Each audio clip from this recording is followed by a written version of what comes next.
तमीज से बात करिए, मैं सीनियर हूँ आपका। और अब संदीप भैया छोटे नौकर लग रहे।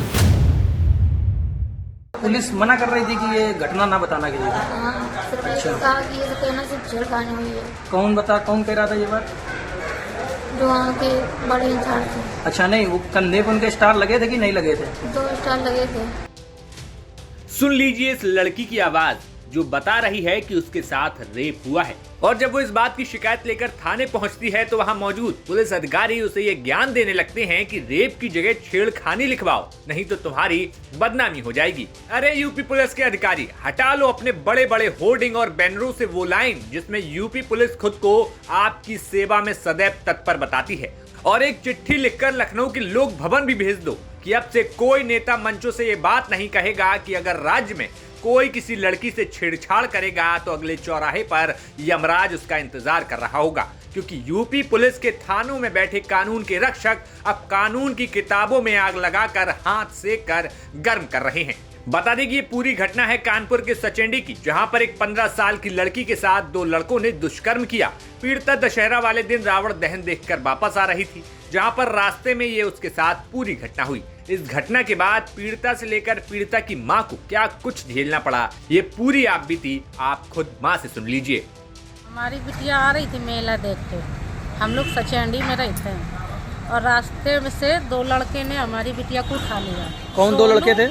सोनू और कुलदीप। अच्छा। उठा के जबरदस्ती गाड़ी में बिठा के खेत की तरफ खींच ले गए। हाँ। खेत में प्लाटिंग हो रही है। हाँ। वहाँ ले जाके उसके साथ दुष्कर्म किया। क्या किया? दुष्कर्म किया। अच्छा।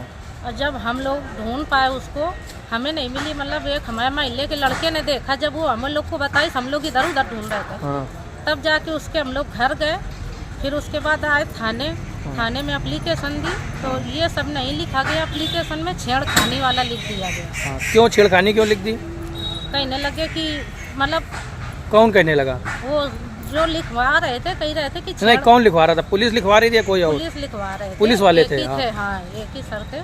ठीक। तो उन्होंने लिखवाया एप्लीकेशन जो शाम को, तो उसमें छेड़खानी सिर्फ लिखवाई। अच्छा। हाँ। जब आपने ये बताया कि मेरी बिटिया के साथ ये घटना हुई तो क्या बोले? हाँ, वो नहीं लिखा गया। कहने लगे अगर ये लिखवाओगी तो 3 महीने बाद तुम्हारा सब ये रफा दफा हो जाएगा, बेकार दौड़ोगी, तुम्हारी बिटिया की शादी नहीं होगी, बदनामी हो जाएगी। अच्छा, अगर मतलब रेप की घटना लिखवाओगी? हाँ, रेप लिखवाओगी तो तुम्हारी बिटिया की शादी नहीं होगी, महल्ले में बदनामी होगी, रिश्तेदारी में भी होगी, और कुछ होना है नहीं, 3 महीने बाद वो छूट जाएंगे। अच्छा, जो एप्लीकेशन लिखवा रहे थे सिपाही थे कि दरोगा थे?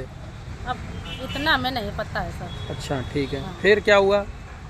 फिर बस एप्लीकेशन ले ली। हाँ। वही, और सुबह जब हम लोग गए, हाँ। तो सुबह भी यही बात बोली, तो सुबह भी ये दुष्कर्म वाली नई घटना लिखी गई है। फिर उसमें थोड़ा बहुत कुछ बढ़वा के लिख दिया गया, बस जमा करवा दिया। कहने लगे मुकदमा लगा रहे हैं, जाओ अपना मेडिकल करवाओ। हाँ। मेडिकल में जैसी रिपोर्ट तो आएगी। आप लोगों ने उनको बताया नहीं कि बिटिया हमारी बता रही है कि दुष्कर्म हुआ? बताया है, तो कह रहे हैं कि ये तो सभी कह देते हैं, अकेले में उससे बार बार पूछ रहे थे। हाँ। जब वो बताने लगी तो उसको फिर सर ने समझाया, एक जो हल्के दरोगा जी थे, हम भाई इतना नहीं जानते ठीक सर, है, ठीक है। उन्होंने उसे समझा दिया। कहने लगे बिटिया तुम ऐसा बताओगी तो तुम्हारी जिंदगी खराब हो जाएगी, जो हमसे बताया गया वही। बिटिया से भी अकेले में बंद करके कमरा गेट बंद करके पूछा गया, बिटिया से बोला गया कि अगर तुम ये सब करोगी तुम्हारी पढ़ाई लिखाई बर्बाद हो जाएगी, शादी कौन करेगा तुमसे। तो दुष्कर्म का मुकदमा अभी नहीं लिखा गया? ना ना ना, दुष्कर्म का मुकदमा अभी आप नहीं। लोग कहाँ आए हो? हम लोग यहाँ आए कल्याणपुर सरकारी अस्पताल में मेडिकल करवाने।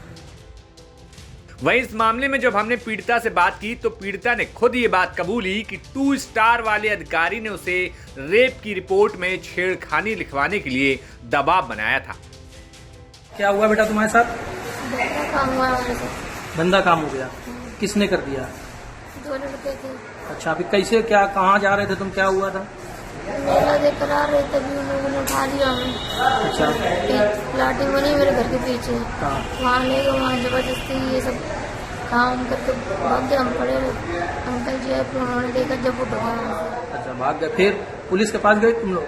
पुलिस के पास गए तो पुलिस ने कहा कि ये सब मत करिए, वरना तुम्हारे मोहल्ले में बेइज्जती होगी, तुम्हारी शादी नहीं होगी, और सब लोग तुम्हें उंगली उठाएंगे कि ऐसा हुआ है वैसा हुआ। पुलिस मना कर रही थी कि ये घटना ना बताना के लिए? हाँ, सिर्फ अच्छा। ये कहा कि ये तो कहना सिर्फ छेड़खानी हुई है। कौन कह रहा था ये बात? जो वहाँ के बड़े इंचार्ज थे। अच्छा, नहीं वो कंधे पे उनके स्टार लगे थे कि नहीं लगे थे? 2 स्टार लगे थे। अच्छा, उन्होंने कहा ये? ठीक, फिर तो आपने क्या उनको बताया? तो हमने कहा कि ठीक है, हमने बिल्कुल कहा ठीक है कि हम कह देंगे कि छेड़खानी हुई है। अच्छा, उन्होंने कहा था कह देना छेड़खानी हुई है। हाँ। वहीं इस मामले पर जब हमने पुलिस के अधिकारियों से बात की तो उन्होंने सफाई देते हुए कहा कि रात में लड़की के पिता ने पहले छेड़खानी की शिकायत दर्ज कराई थी। अब जब रेप की बात सामने आई है तो लड़की का मेडिकल कराया गया है। थाना सचेनी में एक सचेनी कस्बा के ही रहने वाले एक व्यक्ति द्वारा शिकायती प्रार्थना पत्र दिया गया था, जिसके क्रम में आरोप वर्णित किए गए थे कि उसके नाबालिग पुत्री के साथ में ही दो लड़कों द्वारा रात में छेड़छाड़ की घटना कारित की गई है, जिसके संबंध में सुसंगत धाराओं में थाना सचेनी में अभियोग पंजीकृत किया जा चुका है और अभियोग पंजीकृत करने के पश्चात उन लड़कों की आरोपी गणों की गिरफ्तारी की जा चुकी है और साक्ष्य के क्रम में जो भी साक्ष्य प्राप्त होंगे उसके आधार पर अग्रेतर विधि कार्रवाई की जाएगी। कानपुर से रंजन सिंह की रिपोर्ट, यूपी तक।